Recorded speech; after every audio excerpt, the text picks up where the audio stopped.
What is it? Armor? I'm not sure.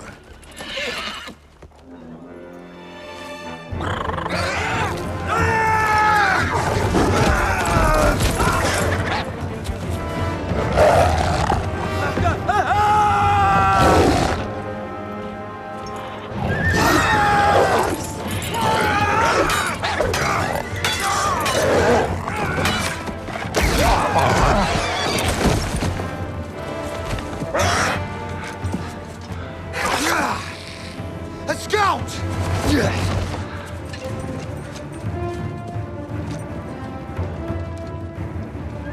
What is it? What do you see? Warg! We're under attack! Get them out of here! Warg, attack! All riders to the head of the column! That's me. Come on, get me up there. I'm a rider. God! Ah!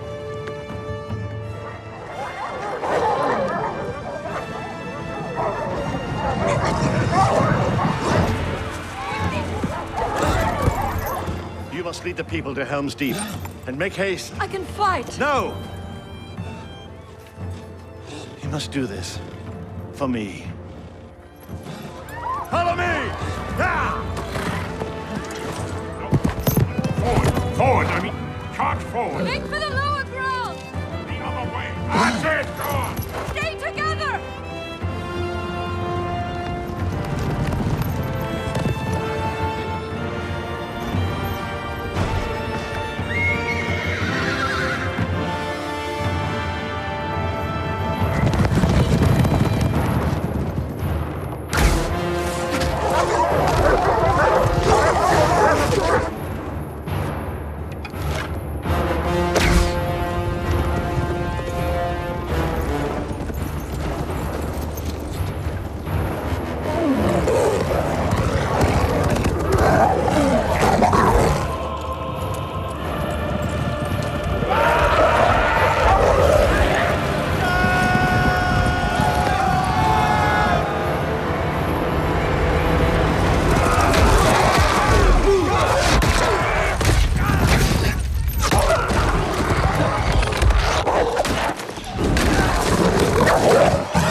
Bring your pretty face to my axe! That one counts as mine!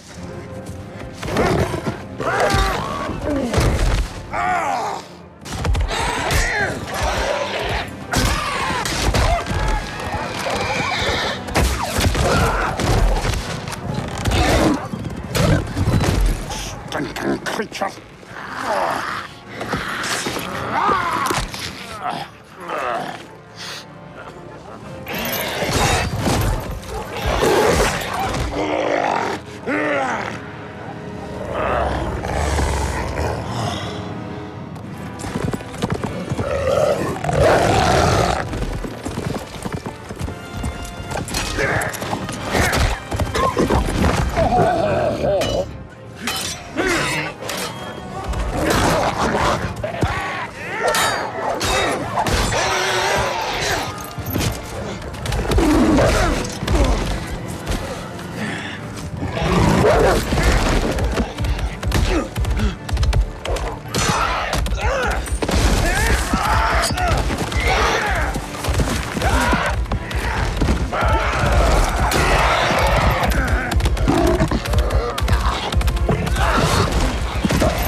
Aragorn!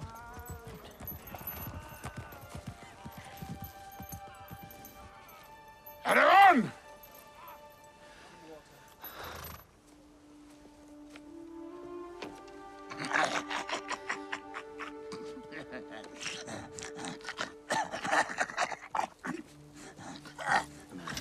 discover what happened, and I will ease your passing. He's dead. He took a little tumble off the cliff. You lie.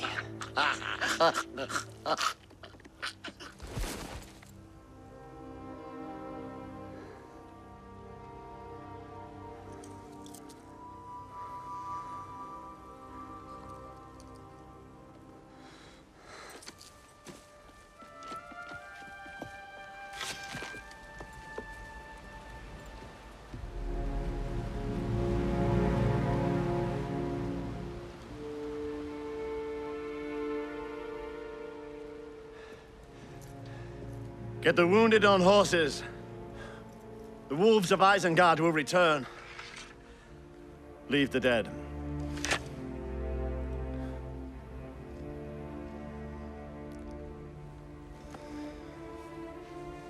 Come.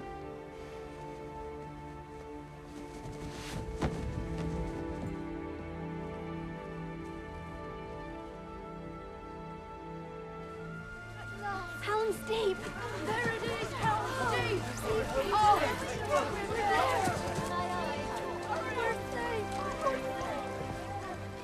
we're safe, my lady. Thank you.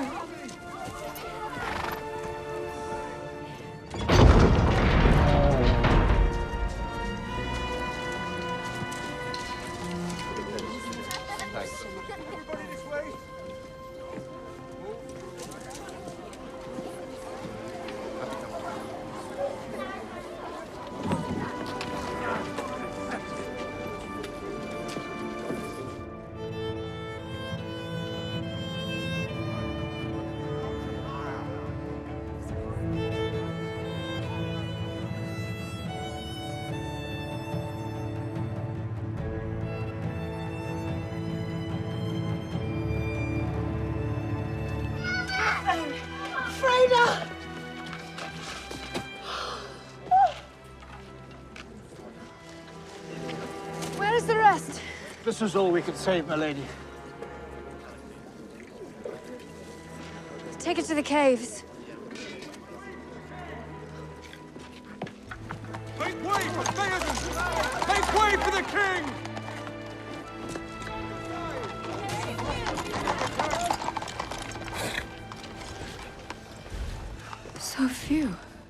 So few of you have returned. Our people are safe. We have paid for it with many lives. My lady, Lord Aragorn. Where is he? he fell. Hi, Spoiler Daily here. In the 18th century, a man named Jean is in a small room, waiting to hear what will happen to him. Some guards come to take him out and show him to an angry crowd. The people in the crowd are shouting for justice while a lord reads out the punishment. In 2 days, Jean will be tied to a cross, beaten with an iron rod, and then hanged. This all started a few years ago in Paris. In a smelly market, a woman is working at her stall when she suddenly goes into labor. She has the baby right there, thinking it's dead because her previous babies were stillborn. She cuts the cord and puts the baby in the fish guts before going back to work.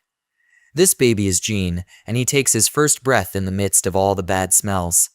When he cries, people accuse his mother of trying to kill him. She tries to run away but is caught and executed. Jean is then sent to an orphanage where many kids sleep in piles. As Jean grows up, the other kids find him strange because he can't talk and has a unique talent, a super sense of smell. He can identify any scent, even from far away. Jean can't tell if a smell is good or bad yet, he just enjoys exploring new scents. The other kids tease him for smelling dead animals, and sometimes they throw rotten fruit at him. Eventually, Jean learns to talk and can identify objects with his eyes closed just by using his nose. At 13, Madame Gaillard sells Jean to Grimmel, who owns a tannery. Jean becomes an apprentice, working hard every day. Life in the tannery is tough, and Madame Gaillard dies on her way home. Jean dreams of visiting the city to explore more scents. After years of hard work, Grimmel takes Jean to the city for a delivery. Jean walks through the crowded streets, absorbing all the new scents, whether good or bad. Jean follows a wonderful scent to a shop where a perfume called Amor and Psyche is being created. He watches as scents are mixed to make new ones. Suddenly, he catches the sweetest scent ever from a red-haired woman selling plums. Jean follows her around town, getting close enough to sniff her shoulder. Startled, the woman tries to communicate, but Jean remains silent. When she offers him plums, he buries his nose in her hand, scaring her away. Determined, Jean tracks her scent through fireworks and finds her sitting at a table. He sneaks behind her until she sees him. To prevent her from screaming, Jean covers her mouth and drags her into the shadows. When a couple passes by, he releases her, only to discover he accidentally suffocated her. Not feeling upset for long, Jean takes the woman's clothes to preserve her scent. As time passes, the body loses its living scent, and Jean despairs. That night, Grimmel beats him for running off. Unable to sleep, Jean decides his life goal is to find a way to preserve someone's scent. Meanwhile, Giuseppe, a perfumer, laments his lack of clients since his rival created Amor and Psyche. Desperate to revive his business, Giuseppe tries to figure out the formula but fails. Jean delivers to Giuseppe and, impressed by the lab, identifies missing ingredients in Amor and Psyche. Though skeptical, Giuseppe allows Jean to mix the perfume. Jean ignores techniques and recreates it perfectly, but he insists it's not good yet. Angry, Giuseppe kicks him out. Giuseppe smells the second perfume and is amazed. The next day, Giuseppe buys Jean from Grimmel, who happily takes the money and gets drunk. While leaving the tavern, Grimmel tries to avoid a carriage, falls, hits his head, and falls into the river, where he dies. Meanwhile, Jean becomes Giuseppe's apprentice, learning about making perfumes and creating wonderful scents. Giuseppe's shop becomes the best in town again. Giuseppe teaches Jean that perfume has 12 notes, and there's a legend about a perfect 13th essence that hasn't been found. Jean thinks about the woman he accidentally killed and dreams about her. Remembering his goal, Jean asks Giuseppe to teach him how to preserve any scent. The next day, Giuseppe teaches Jean how to extract rose essence. Jean experiments with other things like chains and a horseshoe, hoping to capture their scents. One morning, Giuseppe hears loud noises from the lab and finds Jean having a breakdown. Jean accuses Giuseppe of lying because the system can't extract the smell of anything, just a few things. Giuseppe realizes Jean tried to get the scent of living beings, even putting his cat in the machine. Giuseppe yells at Jean, who passes out. Jean falls ill and, on his deathbed, asks if there's another way to extract a scent. Giuseppe tells him about enfleurage, a technique used in grass.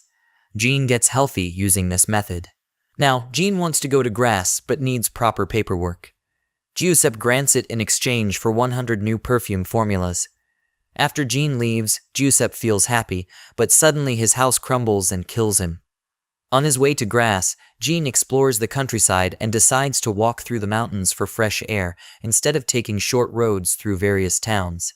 Jean climbs to the top of a mountain and hides in a cave where he can only smell one thing: the scent of dead stone. The lack of overwhelming smells makes him relax, and he stays there for several years because of it. However, dreams of the plum woman bring him out. When he comes out, he washes in the rain and realizes he doesn't have a scent like everyone else, making him feel like a nobody. At that moment, he swears to prove to the world that he's exceptional. Jean resumes his travels, and as he approaches grass, he catches an amazing scent, even better than the plum woman's. A carriage passes, and he discovers the scent belongs to the beautiful Laura. Excited, Jean runs to grass and follows his nose to a fancy mansion. He sneaks into the garden to watch Laura from afar, getting as close as he can to smell her scent. However, her father sends her back inside, cutting his time short. The next day, Jean starts working in a perfume shop, learning the art of enfleurage under Drouot's supervision. The process involves pressing flowers into animal fat and boiling them to extract their essence. One night, Jean pretends to help a girl stuck in the barn, but ends up killing her to get her scent. Despite his efforts, this method doesn't work. In the evening, Jean hires a street worker and covers her in animal fat to extract her scent. When she protests, he kills her and continues his new technique.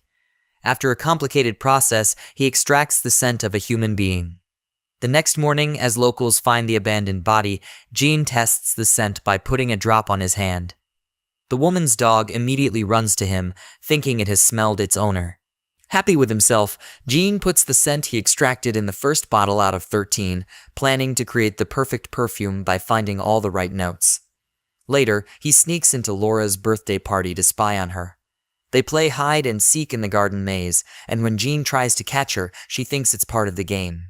Jealous, he throws a rock to destroy a lamp, making Laura run again. Meanwhile, Jean is putting 2 girls through the fat and wrap process to extract their scents.